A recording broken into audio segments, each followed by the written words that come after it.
Kahit na itong Rain or Shine Elasto Painters ay nakafocus sa pagkuha sa big man sa darating na draft, hindi ibig niya sabihin na hindi sila maghahanap ng mga iba pang guards.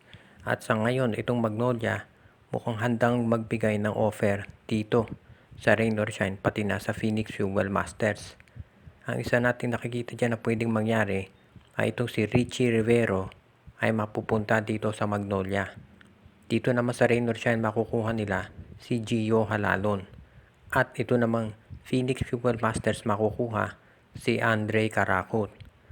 Ang mga nabanggit na players ay matatawag natin ng mga pwedeng point guard, pwedeng shooting guard.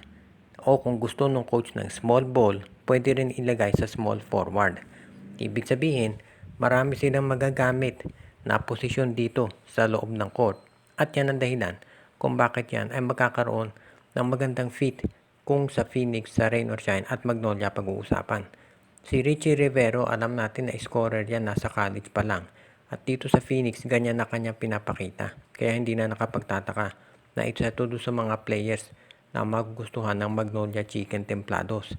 And of course, alam natin si Gio Halalon, ang style ng laro niyan mabilisan. Kaya sa tingin ko, bagay yan dito sa Rain or Shine Elasto Painters. At kung kayo nanonood ng mga laro nitong Rain or Shine, alam niyo na si Andre Karakot, isa dun sa mga mahuhusay na 3-point scorers nitong si Coach Yengyao, kasama na si Gian Mamuyak at itong si Jonald Clarito. Kaya magiging magandang addition yan dito sa Phoenix kung sakasakali. Wala namang masasabing dugi sa ganitong klaseng transaction. Kaya sa tingin ko ay itong si Coach Yengyao papayag sa ganyang proposal. Sa Magnolia, kapag nakuha nila si Richie Rivero, magiging magandang pampalit yan dito kay Gio Halalon. At alam natin na pwedeng-pwede itong gumawa ng matinding scoring.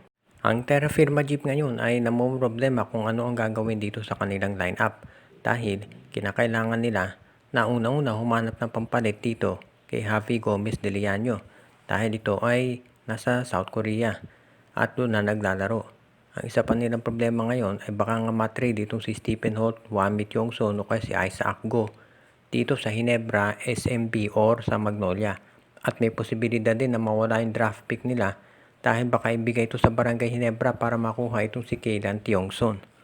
Kaya medyo marami ngayon ang nakikita natin na posibleng pagbabago sa Terra Firma.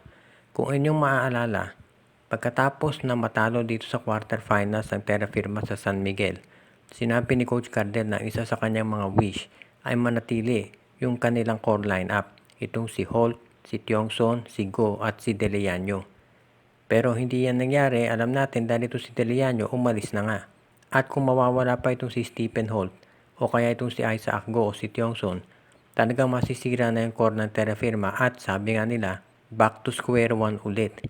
Siyempre malulungkot din yung mga PBA fans na nakita nila na maganda na sana ang performance nitong Terra Firma. Pero ganyan talaga ang sitwasyon dito sa hindi ng Terra Firma kung hindi maski na dito sa Northport, Batang Pier at sa Blackwater paulit-ulit. Kaya marami nga nagsasabi na hanggang hindi binabago ng PBA yung sistema ay hindi ito maaalis talaga. Kaya abangan na lang natin kung sino sa mga nabanggit na players ang mawawala dito sa Terra Firma. Announcement na namang iniintay sa pag-trade ng Terra Firma dito sa kanilang draft pick at pati na Northport, Batang Pier.